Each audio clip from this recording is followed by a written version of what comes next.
LIGO was different than most things I've done because it didn't succeed until it succeeded, so there was no, but it wasn't that different than what I did searching for magnetic monopoles. Yeah, that, I spent 10 years of my life. I had to build a huge experiment underground in Italy, which is, without going into details, was the place to do that, and search for magnetic monopoles. And this, I don't think it was really, as a physicist, that different. LIGO had the problem that LIGO cost more, and it was more visible, and it had more critics. So I had to deal with all that kind of stuff. That's kind of peripheral. The team that actually did the experiment itself, I'll talk about that today, the actual is Caltech and MIT.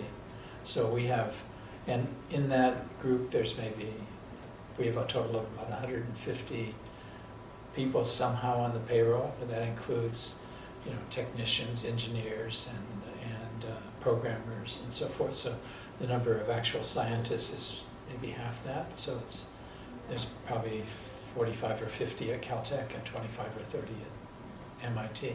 So the actual group isn't, the actual group of scientists that are, you know, assigned work to do, like the technicians, is maybe 75 or so. The big collaboration is the collaboration to do the science. And that, and also developing the pipelines to analyze the data and so forth, which we wanted to do in common in a larger group. And that, I think, there's also some, in the larger group, it happens that, you know, the best expert on the kind of lasers we wanted to use in the world were in Adelaide, Australia, so it's a few. We got, by having the big collaboration, we also got 10 or 15 real experts in some areas that were difficult for us, added to Caltech and MIT. But the actual group that worked on the big project was finite size. The big collaboration was kind of the best way to develop the broad range of searches that we wanted to do, because we didn't know where it would pay off. So mostly the collaboration built data pipelines, and we needed expertise in areas that weren't well enough developed to do the data analysis right. We had to be able to generate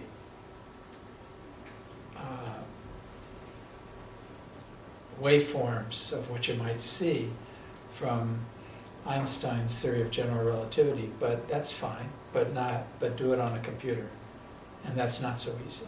So it turns out that requires doing numerical relativity. That's always been a field that wasn't as developed as pure relativity. People want to see variations of Einstein's equations or something, and they do that, but they don't develop the techniques to calculate well Einstein's equations. So it turned out that was a big problem.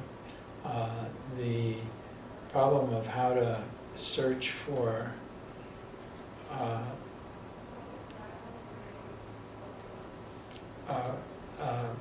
so one of our targets, say pulsars in our own galaxy, is an enormous computing problem. So how to go about that requires expertise in computing.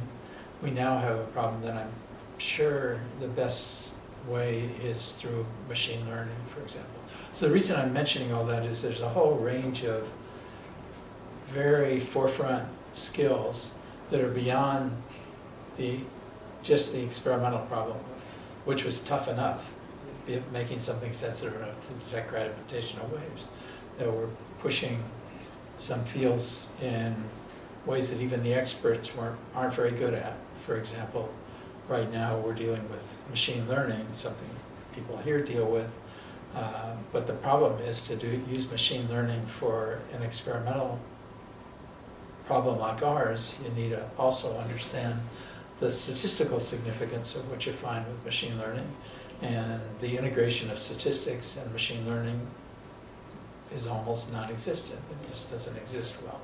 So to use machine learning to run a robot is fine. To use machine learning to tell how significant something you find in physics is a different kind of problem, and it's one that isn't solved quite. So we're dealing with our need in an integrated way with people who are more expert than machine learning, but they can't do the problem either. So they have to understand what we have to do to justify the significance and so forth. So these problems can be hard. The same with some of the technical ones. The fact that we wanted to create a laser that had different properties than a standard laser meant on one side we knew what we wanted, on the other side we needed enough real experts in lasers that could help us deal with creating something new.